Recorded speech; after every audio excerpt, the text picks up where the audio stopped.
Hello. Twin flames are on my brain this weekend, and I wanted to make a video about a couple of things that I just didn't get for a long time as I have been on this twin flame journey, as they say. The first one is don't keep track of how long it's been since you have not been in union with your twin. I was awful about this. Well, it's been a year, it's been 2 years, it's been 3 years, it's been 4 years, it's been 4.5 years now. The reason we don't want to do that is because we are focusing on how long we have not had this thing that we really want, union with a person. So we're concentrating on what we lack. Oh, as soon as I say lack, you probably realize it just means we are in scarcity mode and we are focusing big time on what is scarce in our life. So if you're doing that, just kind of forget it. Don't worry about the timing. For one reason, it just makes you feel like you're not healing what you're supposed to be healing. You think you must be doing something wrong. It must be your fault, right? That's just a common trait in many of us. We were raised to believe that everything was our fault. So if it's taken a damn long time, it must be our fault, right? So that's the first thing.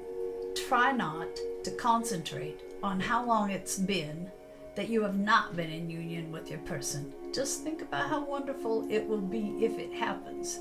Now, don't get overly focused on that union either, because we can block things when we want them too much. Ideally, we would be concentrating on our own lives, still loving them, still supporting them energetically, but not focusing on them, because we don't want to block it by having that as it has to be this way and that's the most important thing in my life. And it's sending out pressure really to our person. We don't want to do that. Now this one is really a latecomer to my knowledge. I am believing now that one of the biggest things we are supposed to heal is our lack of trust in ourselves. I don't know statistics. I wish I knew how I could do a poll. But I believe that many of us on this twin flame journey have been raised by narcissists. And that, of course, includes gaslighting. We were made to believe at very early ages that we got everything wrong all the time. So we grew up thinking there was something wrong with our judgment, that somehow we just don't have decent discernment, that we really cannot believe anything that our brains come up with. And what has happened then is that we lean too heavily on advice or information from other sources. The tricky part being, of course, that not everyone who is in our lives is supportive of us uniting with our twin flame. You probably are aware of this, but if not, you will be now. There are people that have followed us through lives trying to keep us from coming together. I'm aware of a couple in my twins' life from recalling some past lives where they were active, let's say. When we are relying on other people to give us advice, and it turns out that they have this agenda that we're not aware of in most cases, it can be disastrous. For instance, if I knew that my twin had been talking to people and taking their advice, I would have to say at this point, then fire them, because they're not giving you the right advice. What they are encouraging you to do is actually taking us backwards, not moving us forwards. And it doesn't have to be that they have evil agendas. It just could be that we have different perceptions of what should be in the world. When we've done all this personal work, We have different ideas about what's important.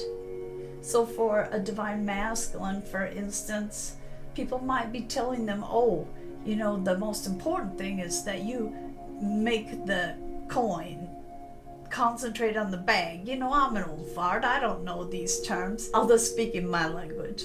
They might be saying the most important thing is that you become financially stable, that you become well known, that you have lots of followers on social media, or I don't know what they would be saying, but this is actually the distorted masculine that believes it's all about money and status. People that have not been doing the spiritual work are not going to know necessarily that that is bad advice, but there will be people that will give advice intentionally to screw things up. So, try not to be asking other people for advice, and instead try very hard to tune into your own intuition. And we're not talking your head, your logic here, because anyone on this journey knows there's nothing logical about any of this. Tap into your heart, tap into your gut, tap into your instincts, tap into your trust of yourself, because I do believe that is very crucial.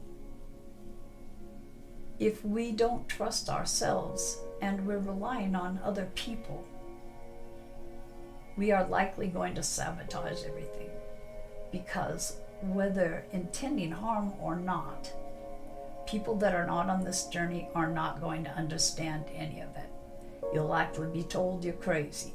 You'll likely be given a million reasons why this shouldn't be, that it just doesn't make sense. Well, no, it doesn't make sense. It's not supposed to make sense to our egos. It's not supposed to be logical. We're supposed to learn to tap in to our hearts. And finally, learning. I just don't talk about this to anyone, because again, if they're not on this journey, they're not going to get it. And you get a lot of very discouraging and damaging advice, quite frankly, if you do lean on other people and try to have them weigh in on what you should do, how you should proceed, what you should feel. All right, that's it for now. Bye.